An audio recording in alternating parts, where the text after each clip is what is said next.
surface of the water, and we tested that crust, and it was aluminum and barium, that after a year and a half's accumulation had 375,000 parts per billion of aluminum in it.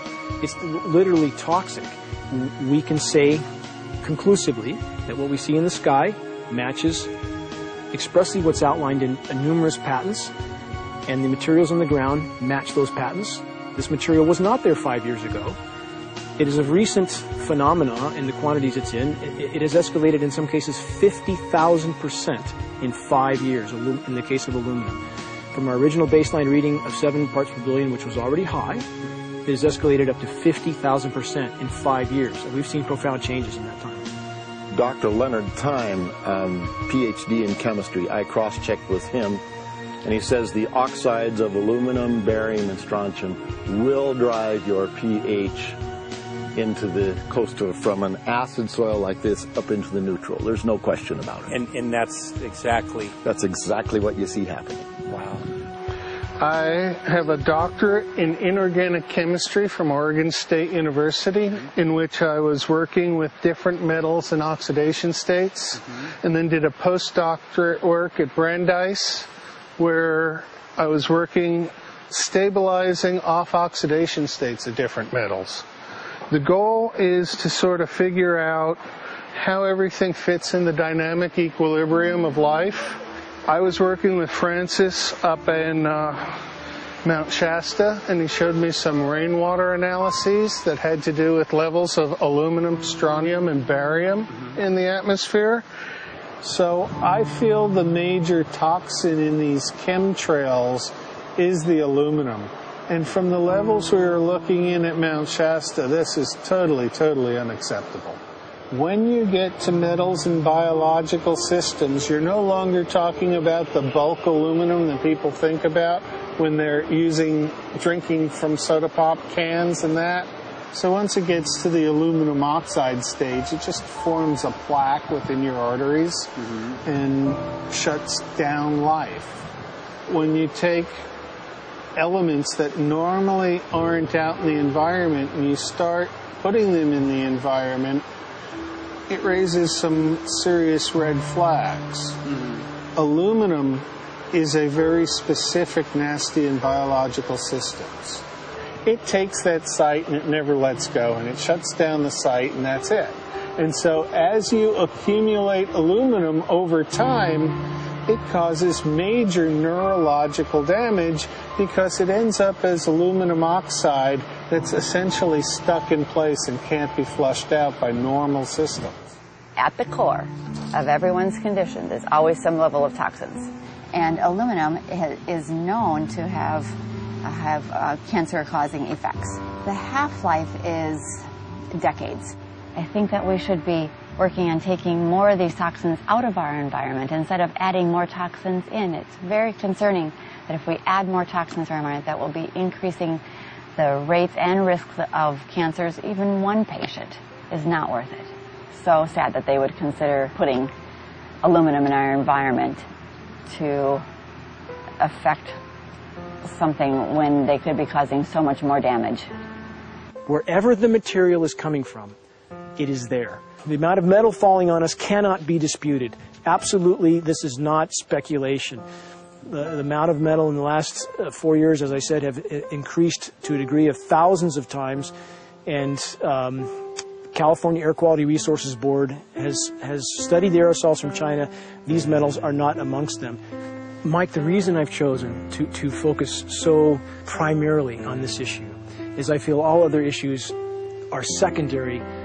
What could be a greater priority than not being able to walk out your door and take in a breath of air without sucking up heavy metals? If our land base is being poisoned, if our waters are being toxified, what will we have left to work with? Whatever we choose to focus our time and energy on, whatever our political beliefs, that this is a common ground for all of us. We must have air that we can breathe that's not full of toxic chemicals and metals. We must have water that's not completely laden with whatever is being emitted from these aircraft. And if people stopped to consider that the atmosphere is as thin as a layer of paint on a basketball, that It is an extremely thin layer that allows life to exist on this planet. To simply treat it as a physics lab and experiment with it until it is broken beyond repair is folly of unbelievable proportion. And if people understood that this sort of experimentation not only is going on, but has been going on for a very, very long time. Going back 50 years, there's been countless climate manipulation, weather modification programs that the vast majority of the public is completely unaware of.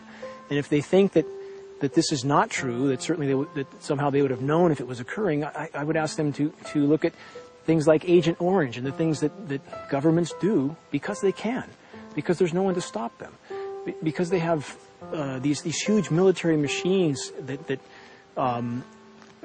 want to control everything. And in fact, the government's own document, perhaps you may have seen, it's available to any online, is called Owning the Weather, an express goal of our government, and not just our government. He told the Associated Press that the American government has created weather tampering techniques so that the New World Order will be able to starve millions of Americans and to control the rest. There is weather control techniques. Number one, the entire patents on the equipment. Number two, Senator Claiborne Pell's complete statement and story of his own that not only does it exist, but that we even utilize it as far back as the Vietnam War. Well, Murph, we're going to do what we can. Let's see what we can do. You got the scientists behind you. The scientists are with you, so at least this scientist is with you. I may not have $1 million budget, but I've got enough to show that something's dreadfully wrong. You got it. All right. So Arizona will be this Monday, the 21st. Senator Johnson up in Show Low. So we're going to be in the car a long time.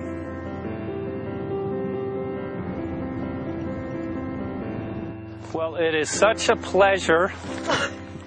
This is such a great place back here, I'm telling you, Michael. But you know what? We love it. It's so private and it's so quiet and peaceful. And please come in. My name is Karen Johnson.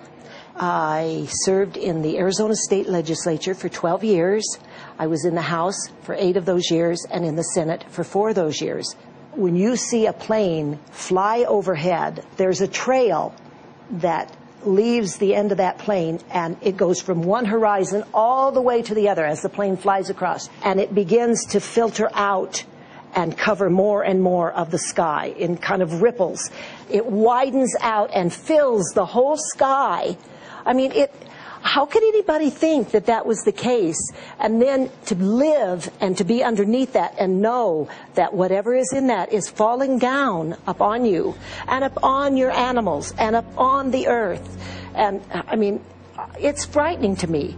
And if people don't start really waking up and facing the fact that we've got people that are doing terrible things to us, and we had better wake up and fight back now. I mean, I'm the mom of 11 kids. I've got 35 grandkids. I mean, I've got a stake in this. I care about what is going to be left for my children. I care about it, and I'm extremely worried about what is going to be left to them.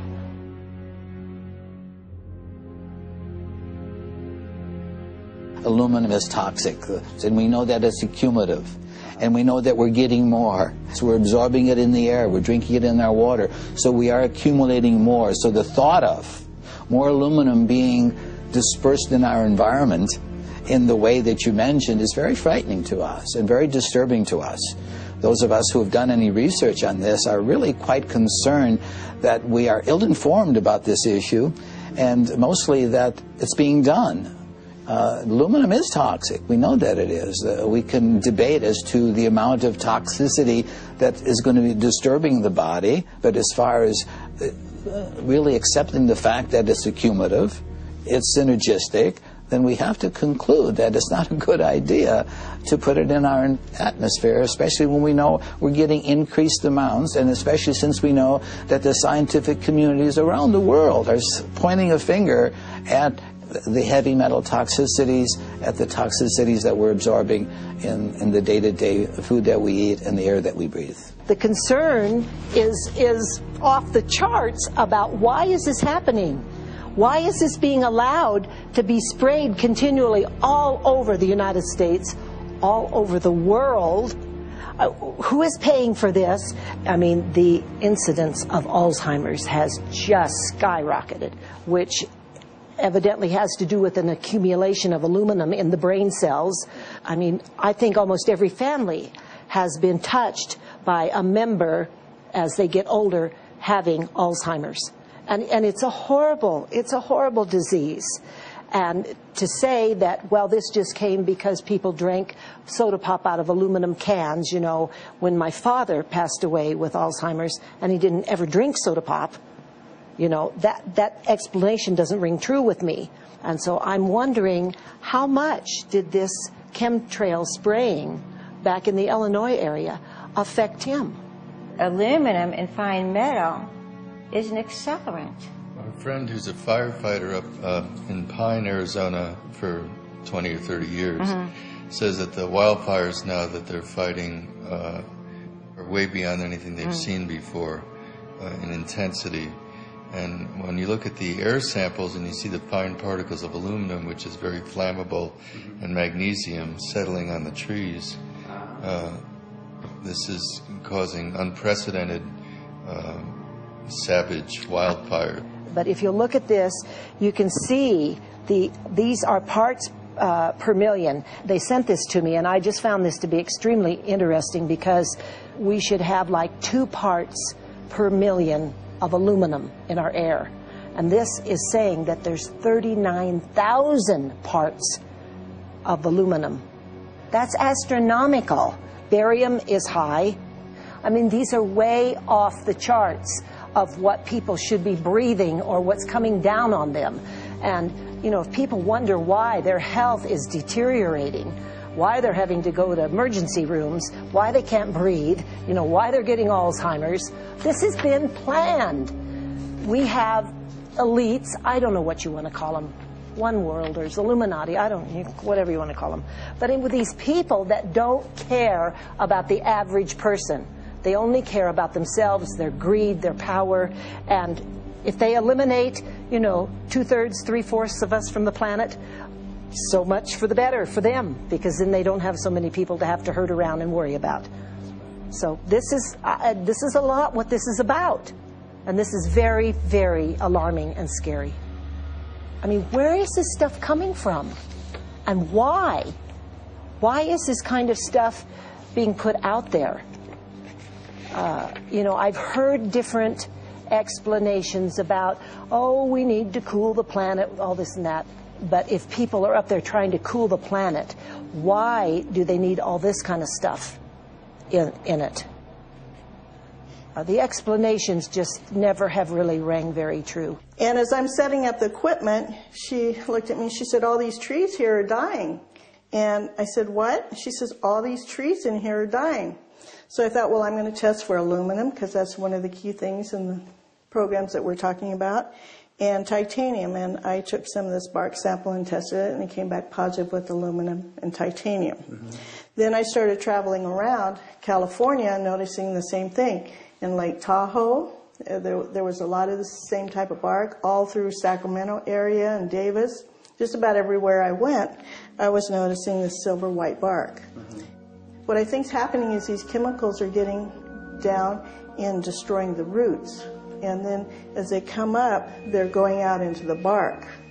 Those 2 right there are the ones that are just, it just hurts so bad to see these 2, because look how old and big they are. We probably lost 40 trees right here on our 10 acres.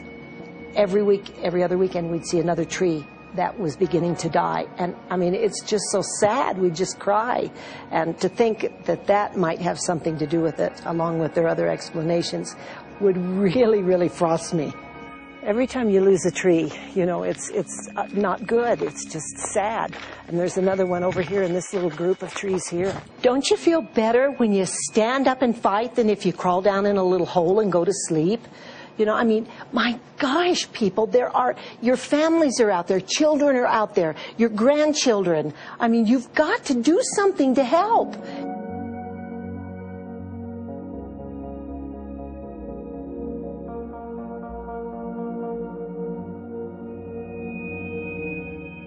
My greatest hope is to get people to question And hey, if they don't wake up while we're there, I'm hoping to plant some seeds. We're going to the most beautiful place on the planet, Hawaii.